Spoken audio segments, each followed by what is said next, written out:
Welcome back to the channel.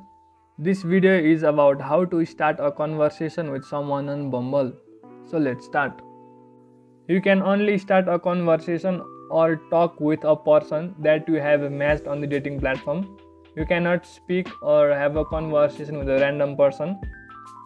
So after you match with someone, the profile of that person will appear on the chat section.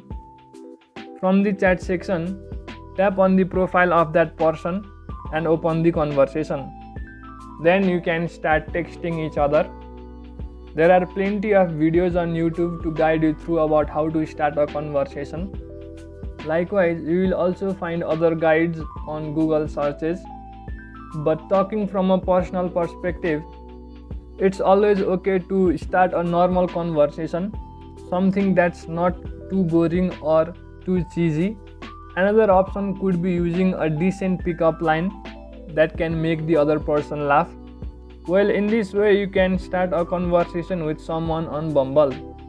That's it for today. Like the video and subscribe to the channel for further videos.